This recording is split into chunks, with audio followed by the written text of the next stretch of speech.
Alang sa news headlines, Provincial Agriculture and Fishery Council of Misamis Oriental, gipasidunggan. Solid Waste Management Alternative Energy gipropose sa Xavier University. Intervention plan sa nagkadayang buhatan sa Kapitolyo Provincial alang ning panahon sa tag-init.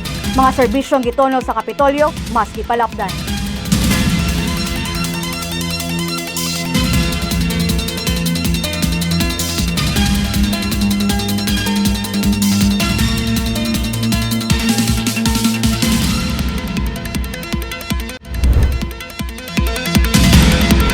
Maayong pagbangon ni Misamis Oriental sulod sa 23 ka lungsod ug duha ka dakbayan ning gilangkuban sa 424 ka mga barangay ning atong pinalanggang lalawigan. Sugod ning alas 10 ning taknaa sa Kabuntagon, atong sayor ang nagkadaiyang kasika sa probinsya ubos sa liderato ni Governor Juliet T. Uy. Ako ang inyong makauban sa kahanginan, Ellen May Lahinaw, ug kini ang Miss Or News.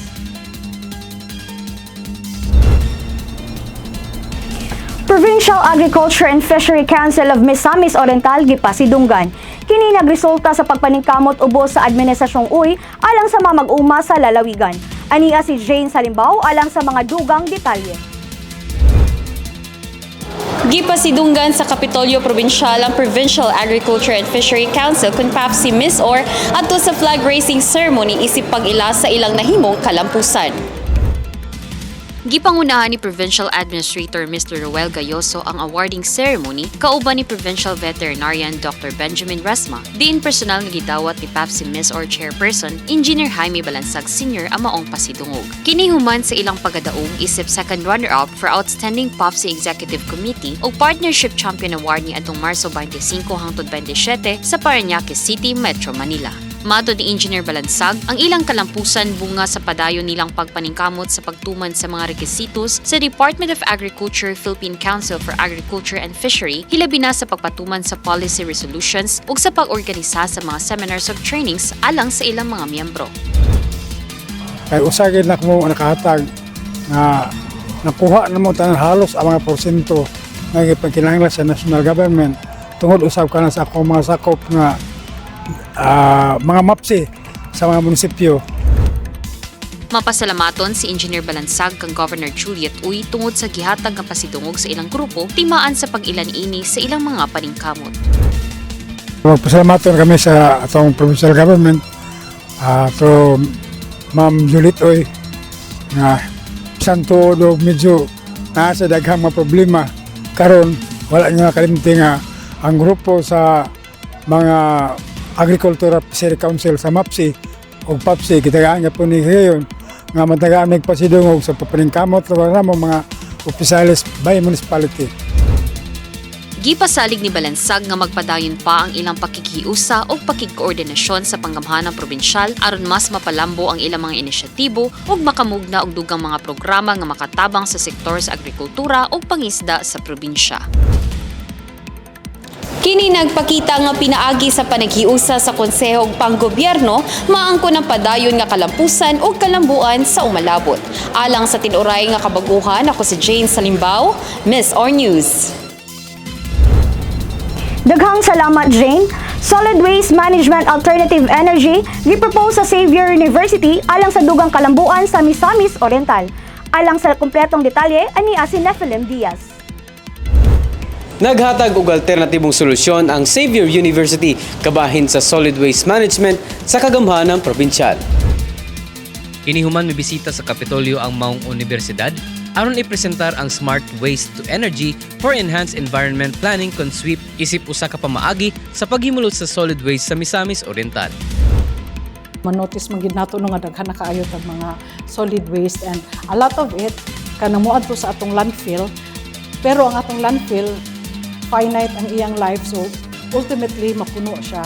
So hopefully sa waste to energy namo nga project, we are hoping to be able to provide the local government with an alternative solution para sa pag-manage sa solid waste. Na imbis nga atong ilabay dito sa atong landfill, ato siyang gamiton as a source of kanang energy. Idugang usab ni Dr. Cabaraban nga makahatag pud kini og dugang supply sa kuryente nga makatabang sa mga lugar nga adunay kakulangon sa supply niini. Samtang gibutyag ni Provincial Planning and Development Officer Archimedes Lazaro nga ila kining itanyag kang Governor Juliet Uy aron maimplementar kini sa lalawigan labi na sa mga Misamis Oriental Provincial Hospital kon MOPH.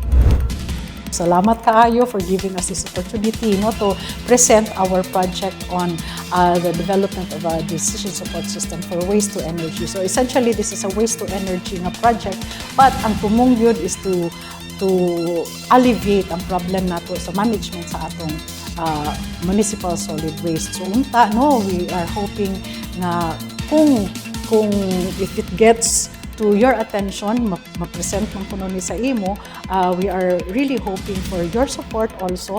We are very much willing sa Xavier University. We are willing to collaborate with the local government, your local government, for us to be able to together, pwede na maka-put up with this type of facility that could, again, serve as a strategy for solid waste management and para sa makaproduce pud ta og atong electricity dili na kay ta dependent on kaning atong mga imported na fuel for power generation, because we have kanang ang wealth in our midst na atay mga basura.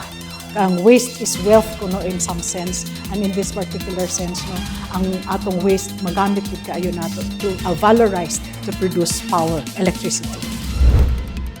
Kauban sa XU ang University of Science and Technology of Southern Philippines kon USTP, Mindanao State University, Iligan Institute of Technology kon MSU IIT, University of the Philippines Los Baños kon UPLB, Del Monte, Sipalco, Moresco ug City Government of Cagayan de Oro sa pag-implementar sa maong proyekto.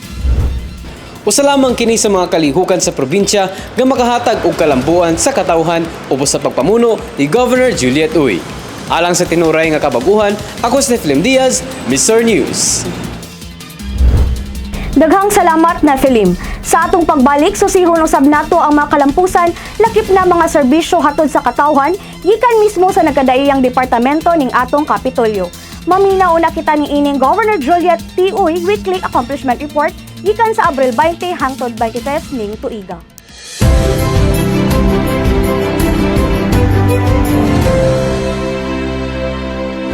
Taliwala sa mga krisis ug mga suliran nga giatubang sa nasud ang probinsya sa Misamis Oriental sa pagpanguna ni Governor Juliet Uy, ubay-ubay ang gihimo nga mga coordination meetings, partnerships, mga inisyatiba ug daghan pang mga programa alang sa mas malambuong probinsya. Ning bag-o gipahingusgan sa Provincial Early Childhood Care and Development ang 3-day training kalabot sa National Early Training Curriculum, National Early Learning Framework ug ECCD Checklist Administration sa Sumbong Kugon. Tumong niini nga mabansay ang mga child development workers ug mga magtutudlo sa ilang pagdumala sa mga kabataan. Samtang misalmot ang Provincial Accounting Office sa pagpanguna ni Mr. Philip Dago sa gipahigayong COA Exit Conference alang sa tuig 2025. Sentro sa kalihukan mao ang paghimo sa pinansyal nga audit, compliance audit ug uban pa. Ang buhatan sa Public Employment Service Office kon PESO nagpahigayon usab og recruitment activity sa wanan sa Kapitolyo Probinsyal ning Bago. Kini sa tinguha nga matabangan ng mga job seekers nga makabaton og trabaho aron makatabang sa ilang mga pamilya hilabi na ning panahon sa krisis. Samtang ubay-ubay nga mga ahensya ning Bago ang ibisita ni Governor Uy sa kauluhan sama sa Department of Budget and Management ug Department of Public Works and Highways kun DPWH, diin isip leader gitanyag ang mga plano ug proyekto alang sa probinsya. Nahimong mabungahon kini human positibo ug andam mutabang ang mga ahensya sa pagtubag sa mga suliran sa lalawigan. Sa laraw nga makapalit ang katawhan sa baratong bugas, gipahigayon ang laing rollout activity sa Benting Bigas Meron na program sa lungsod sa Lugay, partikular sa Barangay Kalangahan, Barangay Kinasanghan ug Barangay Pica ug Barangay Taytay sa El Salvador City.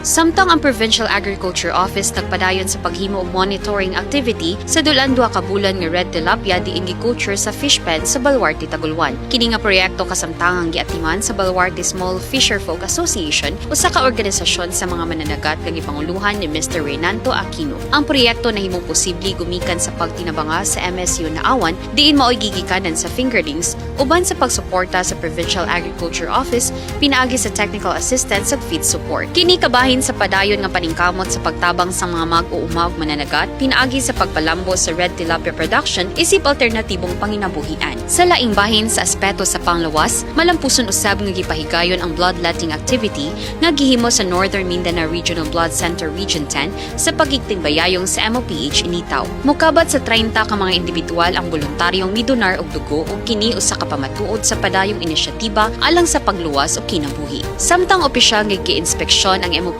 Manticaw sa PhilHealth Legal Team aron masubtakon kini nagtuman sa mga healthcare standards, pagligon sa mga partnerships ug paghatag sa dekalidad nga serbisyo publiko labi na sa mga pasyente. Kinitimaan sa padayong kolaborasyon alang sa ligon nga serbisyong panglawas alang sa tanan. Nagpahigayon usab ang Provincial Planning and Development Office og panagtigom diin gihisgutan ang pag-reorganize sa Provincial Project Management and Implementing Unit usa ka grupo sa probinsya nga nag-atiman sa pagplano, pagdumala ug pag-implementa sa mga development projects nga gipunduhan sa Department of Agriculture. Samtang gihisgutan usab ang kahimtang sa Philippine Rural Development Project sa probinsya. Kini nga mga kalihukan nagpakita sa makanunayong pagpaningkamot sa panggamhanang probinsyal ubos sa liderato ni Governor Uy aron maangkon ang gipangandoy nga kalambuan alang sa tibuok probinsya sa Misamis Oriental. Ning panahon sa tag-init, gikinahanglan ang mga organisadong aksyon aron maprotektahan ang panglawas sa katawhan, busa gipasiugdahan ang paghimo og mga intervention plans sa nagkadaiyang buhatan sa Kapitolyo. Kini atong sayron ang kompletong detalye pinaagi ni Regian Maygay. Luyo sa grabing kainit karon nga gisinati sa kasamtang panahon, mainiton usab ang paghingusog sa kagamhanang probinsyal nga mabatukan ang mga problemang dala niini, labi na ang pagsiguro sa kaluwasan sa katawhan. Sayod si Governor Juliet T. Uy sa kadaot nga dala sa ting-init. Hinungdan nga giaksyonan gilayon kini pinaagi sa pag-awhag sa tanang naglambigit ng mga buhatan nga maoy mangunay aron sa paghimo og El Nino Action Plan. Kini human gipagawa sa pag-asa ang latest monitoring status nga dunay 79% probability nga mag El Nino sugod ikatulong kwarter ning tuig 2026 hangtod na sa unang kwarter sunod tuig. Pagsiguro usab kini nga dunay nakaandam nga mga komprehensibong lakang bahin sa nasangpit nga angayng pangandamang kahimtang kon contingency measures nga nagpokus sa pagbatok sa tanang risgo. Nasuta nga mulangkob ang mga hagit nga dala sa El Nino nga makaapekto sa water and food security, public health ug public safety. Usa ang Provincial Health Office nga dunay dakong tahas kalabot sa nasangpit nga issue. Usa sa ilang gihingusgan sa matang sa Health and Social Services mao ang pagmonitor sa waterborne ug heat-related diseases. They have strengthened already our risk assessment and surveillance system. No, they were able to identify na sa mga high-risk areas, no? Especially katong mga drought-prone na mga barangays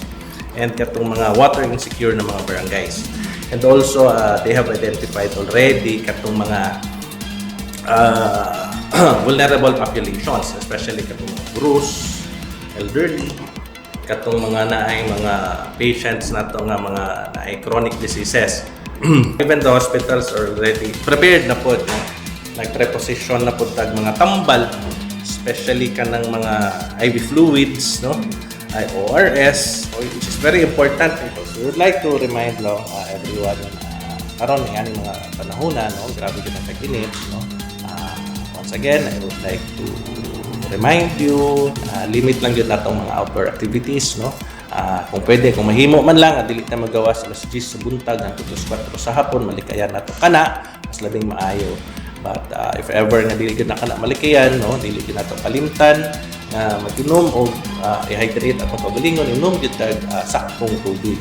And also isa pa is again, no, dili kita mag-suot og kanang mga igangon kaayo nga mga sanina. Sulob lang gyud tag mga light clothing para dili kay ta sinton, dili pod ang kainit sa atong lawas, dili pod ma-regulate ra nato, dili yun masamutan. And also once we see, no, atong mga pamilya, mga silingan, atong makita gani na medyo naanay sintomas, heat stroke, no, heat exhaustion, di nato palitan nga kinahanglan kani siya madala dayon sa balay tambalanan nato. Panginaot gayo dili lang sa PHO o panlakip ang pagro og PDRMO ug uban pang frontline offices nga mahiusahan ang tanang plano isip intervention program sa pagbatok sa hulga nga dala sa tag-init. Lakip niini ang kanunay nga paglambigit sa kooperasyon sa matag misa-misnon nga masuportaran ang tinguha sa kinatibuk-ang kaayuhan. O giawhag ang tanan nga kanunay magmatngon sa kahibalo aron makalikay sa sakit-sakit ug uban niini ang pagdangop sa kagamhanang probinsyal panahon sa pagkinahanglan. Pabiling anda mga administrasyong uy sa pagbatok sa bisan unsang pagsulay nga dili mahimong makababag sa pagkabot sa usa ka progresibong lalawigan. Update gikan sa PHO Miss Or, ako si Regiana Mormaygay, Miss Or News. Daghang salamat, Reg. Sa laing bahin, nagpadayon ang kanunayang suporta ni Governor Juliet Uy sa mga nursing students nga nagdasig kanila nga maningkamot ug mulampo sa ilang pangandoy nga mahimong healthcare professionals. Ani ang tibok storya kalabot ni ini.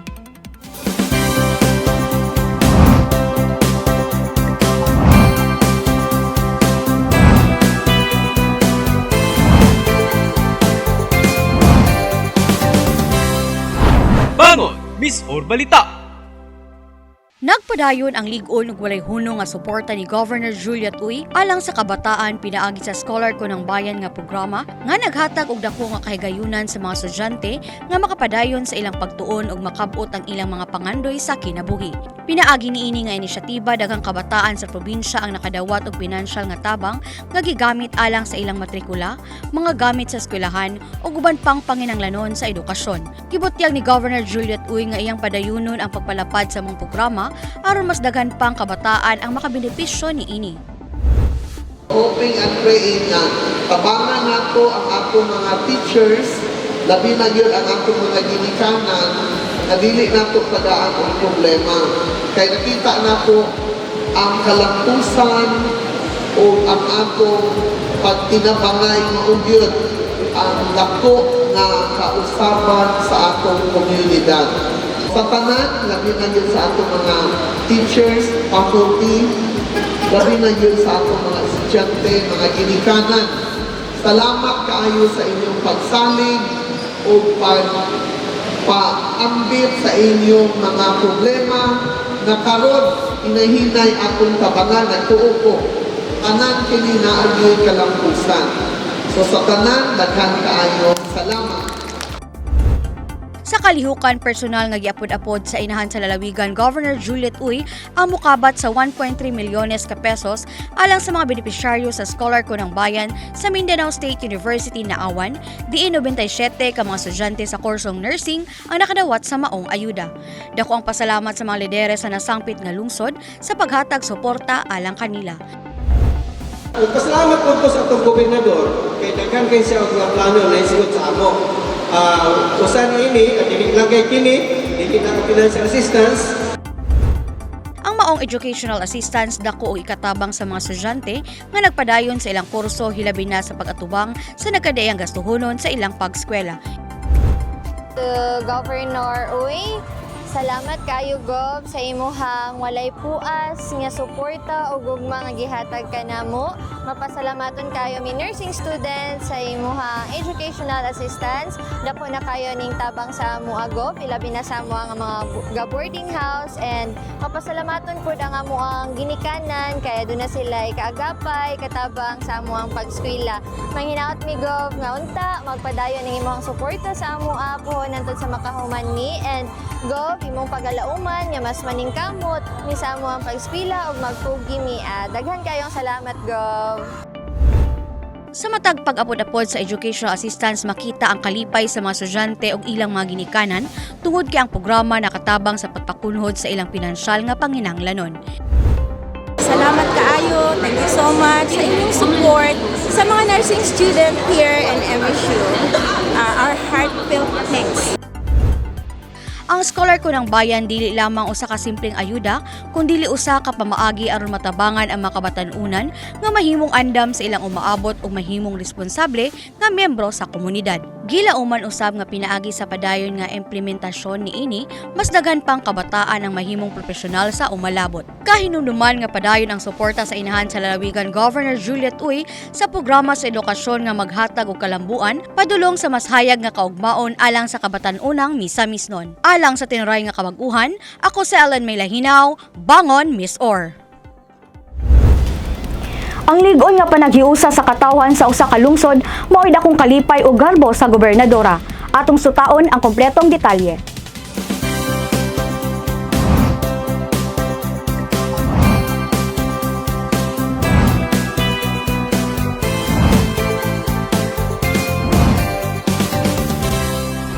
Bangon, Miss or Balita. Sa usa ka makahuluganon nga selebrasyon sa ika-65th araw ng Lugait, gipaabot ni Governor Juliet Uy pinaagi ni Board Member Princess Imano ngadto sa katawhan ang iyang dakong pasalamat sa padayon nga panaghiusa ug paningkamot alang sa kalambuan sa komunidad. Sa mensahe nga gipaabot sa inahan sa lalawigan, pinaagi ni Board Member Princess Imano iyang gipadayag nga ang kalampusan sa lungsod dili lamang bunga sa liderato sa pipila ka opisyal kundi sa hiniusang paningkamot sa tanang lumulupyo nga nagtinabangay alang sa usa ka mas maayong kaugmaon. To the mother of the province of Misamis Oriental, Governor Juliet Uy, iyang gipaabot kaninyong tanan ng iyang pagpadayong nga gubaw suporta sa inyong lungsod, dili o dili ka na mawala. Dakong kaayo yang kalipay, akong givinyo ang atong mga bata nga mga cute kay nanayaw, and she's very happy sa iyang nakita nga video. Kay malilig kaayo og bata si Governor Juliet Uy, hilabi na sa mga bata nga naay talento sa pagsayaw, talento sa pagkanta. Gipasalamatan usab ang mga organisasyon, pribadong sektor o kabatanunan nga walay huno nga nag-apil sa mga kalihukan nga nagpalig-on sa kultura sa nasangpit nga lungsod. Sa kalihukan dako usab ang pasalamat sa katawhan sa padayon nga suporta sa probinsya ubos sa liderato ni Governor Juliet Uy sa ilang mga programa nga nagpalambo sa kultura sa nasangpit nga lungsod.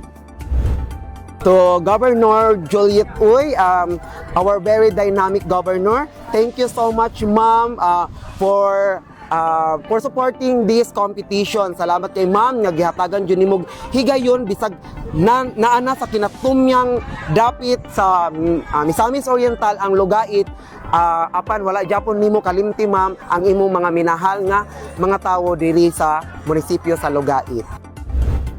Ubay-ubay nga kalihukan ang natigayon sa maong selebrasyon sama sa panaghiusang serbisyo sa Lugait, Lugait Dance Festival, Drum Lyre Exhibition, Ground Demonstration, Lugait Music Festival ug uban pa. Sa gipahigayon nga Lugait Music Festival, gihulatan sa mga residente ang special guest performers nga mao ang Trebu CDO, Phylum ug Rocksteady nga naghatag lingaw sa talagsaong kasinatian sa mga residente. Sa kalihukan gitambungan kini sa nagkadiyang sektor, lakip na niini ang mga lokal nga opisyal, lider sa mga barangay, men in uniform ug mga residente. Ang ika-65th araw ng Lugait na himong simbolo sa pagpasalamat ug panaghiusa sa lungsod nga nagpadayon sa pag-uswag pinaagi sa hiniusang paningkamot sa tanan. Kahinumduman nga padayon ang suporta sa inahan sa lalawigan Governor Juliet Uy sa paghatag og suporta sa makalihukan nga nagpalig-on sa kultura ug panaghiusa sa matag Misamisnon. Alang sa tinuray nga kabag-uhan, ako si May Lahinaw, Bangon, Miss Or. Ang padayon nga suporta ni Governor Juliet Uy alang sa mga athletes nagpakita sa iyang lig-on nga pagtuo sa talento o kahago sa ato ang magdudula. Ania ang impormasyon.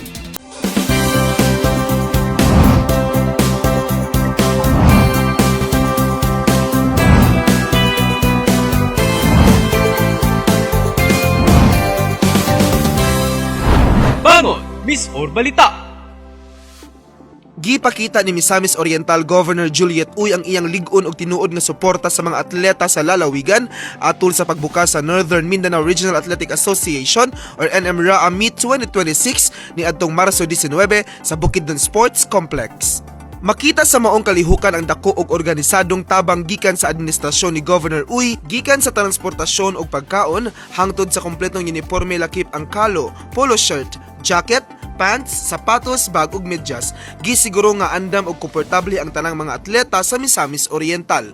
Sumala sa SGOD Supervisor ug miyembro sa Executive Committee nga si Ma'am Rodora Galyares, karon pa lang sa kasaysayan nga nakadawat og ingon kalawom og sistematikong suporta ang mga atleta sa lalawigan. Ang among kalipay ug pasalamat sa 100% support sa atong governor, Honorable Governor Juliet Chu Uy. Tungod kay ang tanan para sa kaayuhan sa atong atleta, sa atong coaches, sa atong assistant coaches, sa atong chaperones, o apil na ang technical working group. Iya yung gihatag. Kung makita ninyo ang mga kabataan, malipayon kayo sila. Gikan sa ilang pagkaon, sa uniform, sa transportation, sa accommodation. Apil na ang ilang suporta, moral, financial, ug tanan. Apil ang spiritual. Ingana minya kapalangga.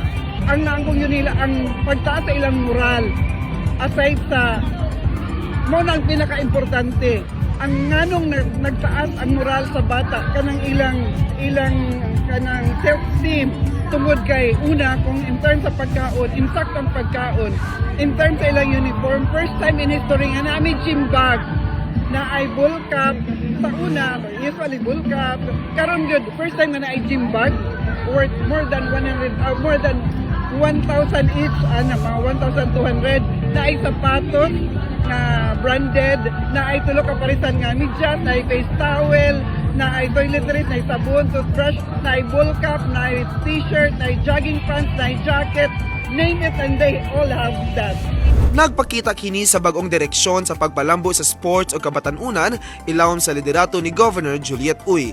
Nagapasalamat usab si Mr. Agustin Yasay, usa ka coach sa basketball girls, ngadto kang Governor Juliet Uy tungod sa hugot nga suporta niini ngadto sa ilang team. Number one is ining uniform. Kay mo man ning kalipay sa mga bata nga doon na sila souvenir sa during sa regional meet ang up and down uniform, and then ang sapatos, this is the first time na Adidas or Nike ang atong issue nga sapatos. So pasalamat ko sa asakot sa secondary girls na nakatag si Governor Juliet Uy ani nga mga klase sa uniform. Ako nagpasalamat ako diha sa imo nga ikaw 100% nga nagsuporta ka sa mga athletes diri sa Misamis Oriental. Manginaot ko kang gobernador nga dili siya malaay o sa pagsuporta diri sa mga athletes. Sabi na kay mo kining backbone sa atong Misamis Oriental nga delegation ngadto sa palarong pambansa. Samtang gibutyag usab ni Cristina Aris Marba, usa ka mga atleta sa Misamis Oriental, ang dakong importansya sa suporta gikan sa gobyerno, ilabi na sa probinsyal nga panggamhanan nga dakog tabang sa ilang preparasyon ug performance sa kompetisyon. Super important kay siya po kay aside ana ang kanang moral support bitaw sa ang suporta sa financially labi na lisod ra mag-travel kay lagyo baya ang mga events mga places kung asa gyud ihitabo ang ato ang mga sports, pero lagi as I said po grabe kay ka-helpful ang atong governor sa mga athletes. Sa opening ceremony, mitambong si 2nd District Board Member Princess Imano isip representante sa gobernadora, kauban si Provincial Chief of Staff Eljor Kilang ug Peso Manager Jerome Mundo. Ang ilang presensya mainitong gidawat sa mga magtutudlo ug coaches isip simbolo sa lig-on nga suporta sa provincial government. Gawa sa kompetisyon, gipakita usab ni Governor Juliet Uy ang iyang dedikasyon sa pagpalambo sa sports isip pundasyon sa disiplina, kahimsog ug kalambuan sa kabatanunan alang sa mas lig-on ug mas pusong Misamis Oriental. Alang sa tinuuray nga kabag-uhan, kini si Kendra Pacaldo, Bangon, Miss Or. Mga serbisyong gituno sa Kapitolyo sama sa medical services, educational assistance ug uban pa, mas gipalapdan. Kung saon pag-avail niini, ani ang Kabalo Mo Special Edition. Uy! Kabalo ba mo? Kini ang bagong programa. Ubos sa liderato ni Governor Juliet Uy. Bagong impormasyon, mga fan facts, mga kalampusan, mga garbo sa matag lungsod, garbo sa Misamis Oriental, ug tanan kini inyong masayran sa Uy! Kabalo ba mo?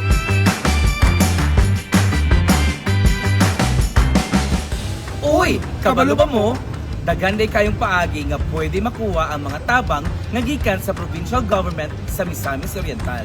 Gikan sa medical assistance, edukasyon, panginabuhian, hangtod sa legal ug social services, naadiri ang Kapitolyo para mutabang ubos sa administrasyon ni Governor Juliet Uy. Apan, unsaon nato kini pag-avail?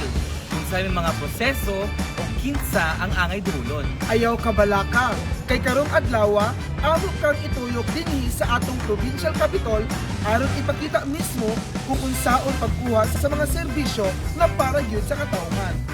Ang unang buhaton, simple ra kaayo. Pag-abot nimo sa sulod sa atong provincial capital, diretso sa front desk nga nahimutang sa tunga-tunga sa labi.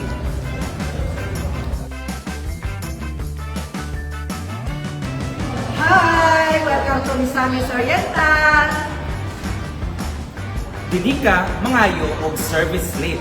Mao ni ang pinakauna o pinakaimportanteng dokumento nga gamiton aron may bawaan kung unsang klase nga assistance imong kinahanglan.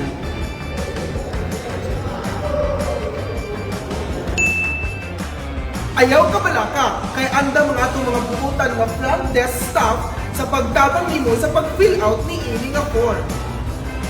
Kung man mo makuha o mapuno ang imong service slip, andam na ka sa sunod nimo nga lakang. Ikaduha, kinahanglan mahibalan nimo ang corresponding requirements base sa assistance nga imong gusto i-avail. Depende sa klase sa tabang, sama sa medical, educational, burial o livelihood assistance. Lain-lain po ang mga dokumentong imong ipasa. Pwede nimong pakutanon ang front desk officer o tanahon ang listahan nga nasa information board para sigurado na kompleto imong requirements. Mas kompleto imong papeles, mas paspas ang pagproseso. Mao kini ang mga listahan sa mga dokumento nga gikinahanglan sa matag assistance. Sa medical assistance, duha ka kopya, isa ka original ug isa ka photocopy sa medical abstract o medical certificate pinakabag-o sulod sa 3 ka bulan nga adunay license number sa doktor. Duha ka kopya, usa ka original ug isa ka photocopy sa hospital bill o statement of account o medical prescription o reseta sa tambal nga gipirmahan sa doktor nga nag-atiman uban sa license number. Duha ka kopya sa valid ID nga photocopy, duha ka kopya, isa ka original ug isa ka photocopy sa certificate of indigency nga gi-issue sa barangay captain o punong barangay. Or pwede po DSWD, case study report o assessment report nga gipirmahan sa social worker or DSWD. Para sa assisted devices assistance sama sa wheelchair, hearing aid, eyeglasses o guban pa mao kini ang inyong kailangan dalon. Duha ka kopya sa inyong valid ID, duha ka kopya sa isa ka original, isa ka photocopy sa inyong medical abstract, duha ka kopya sa pinakabag-ong whole body picture, ug duha ka kopya, isa ka original, isa ka photocopy ug certificate of indigency nga gi-issue sa inyong barangay.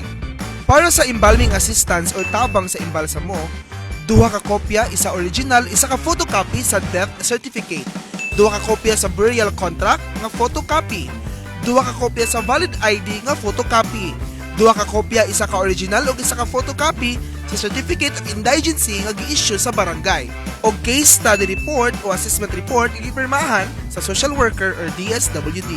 Para sa calamity assistance o tabang sa kalamidad, magdala lang kamo og duha ka kopya sa inyong valid ID. Para sa mga nasunugan, magdala mo og duha ka kopya, isa original, isa photocopy, certificate gikan sa Bureau of Fire Incident. Magdala pud kamo og duha ka certificate of indigency gikan sa inyong barangay, isa ka original, isa ka photocopy. Hulagway or picture atol sa insidente. Og duha ka kopya, isa ka original, isa ka photocopy sa barangay certificate. Og magdala pud kamo og case study report o assessment report nga gipirmahan sa social worker or sa DSWD. Para sa financial assistance o transportation assistance, magdala na og duha ka kopya sa valid ID o letter nga address kang Governor Juliet Uy. Sunod, ang front desk staff na dayon ang maghatag og instruction kung asa na opisina kamo adto. Kung kompleto na imo requirements, ilang i-verify ug dayon ilang kang i-refer sa hustong opisina depende sa klase sa imong assistance. Importante gyud nga maminaw og sabton ang mga instruction nga ihatag sa staff sa opisina nga imong gadtuan. Ang matag assistance adunay kaugalingong proseso o ang atong mga staff mutudlo kung unsay sunod buhaton sama sa assessment, verification o follow-up schedule. Pahinumdum lang, basta kwarta sa gobyerno, dili gid diretsong ihatag sa samang adlaw. Ang pondo sa gobyerno moagi sa hustong proseso aron masiguro nga ang tabang mahatag sa hustong tao sa hustong paagi. Ayaw pagdahog ng cash dayon ang imong madawatan. Ang pasensya o pagsabot kabahin sa proseso mao imong kaaba. Sa Misamis Oriental, ang serbisyo sa katawan limpyo, tinudanay ug para sa tanan. Daghang salamat sa pagpaminaw mga kamisor. Ang probinsya sa Misamis Oriental andam kanunay sa pagserbisyo sa katawhan. Ubos sa maayong liderato ni Governor Juliet Uy. Magkita-kita na sa sa sunod ng segment. Kay lahi na po ang atong topiko nga atong tukion. Kini si Zay, kini si Kendra o kini ang Uy! Kabalo ba mo? Uy! Kabalo ba mo? Karon atong sutaon ang lakat sa panahon alang sa tibok Misamis Oriental sugod adlang Huwebes hangtod Sabado ning simanaha.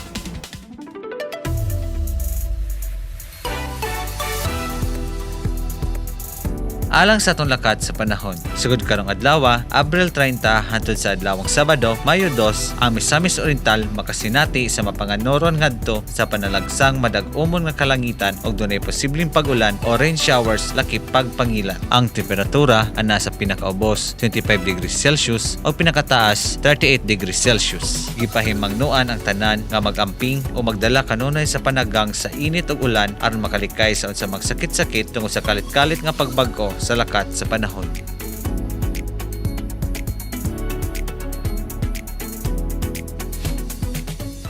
Ning hinapos sa programa, sayron usab nato ang mga nagkadaiyang mensahe pasalamat gikan sa benepisyaryo sa lain-laing serbisyong gipasinati sa kasamtangang administrasyon. Kini pagsiguro nga walay mapihig ni isa sa sektor sa katilingban. Aniya ang usa ka mensahe sa pagpasalamat para sa inahan sa lalawigan, Governor Juliet Uy, nga naghatag tinuuray nga serbisyo o pulido nga proyekto para makabangon ang Misamis Oriental.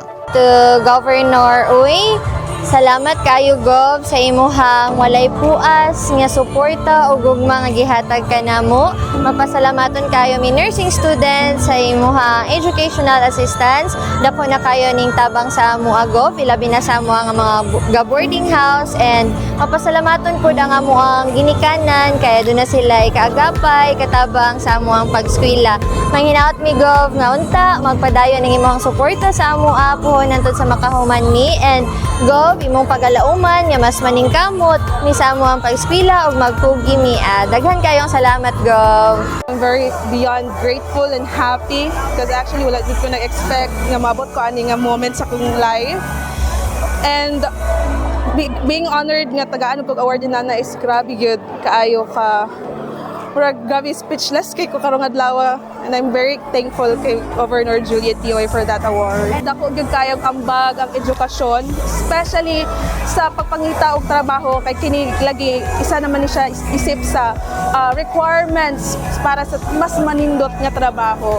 Although wala man ako gi-discourage ang pagmong diskarte, but educations with diskarte combined is most the best. Honorable Governor Juliet Uy, daghan kayong salamat ma'am sa paghigayon o pa-establish the USTP Villanueva. To be honest, without USTP Villanueva, I don't think na nakauman kong eskwela karon. Isip anak sa usa ka carpenter and a housewife. This privilege is very good kay dako jud kay kambag sa kuang life kay finally nakahuman na gyud ko with USTP Villanueva. Thank you so much, ma'am. To Governor Juliet Uy, daghan kaayong salamat for the bill creating this hospital, and nakabalo ko nga hunahuna unta adto kay sa Villanueva lang nga gamay nga hospital, but it was really a wise move to have it funded by the DOH so that it will be sustained and can be improved further. Daghan kaayong salamat for that. Ubos sa liderato ni Governor Juliet T. Uy kung asang panagiusa magsilbing dalan sa kalambuan. Daghang salamat mi sa misnon at ang ininyo ang uban pang mahinungdanong segments sa sunod nga episode ning atong programa. Sa ngalan sa Dibuok Pwersa sa Provincial Information Office, subli ako si Alan May Lahinaw, kini ang Miss Or News.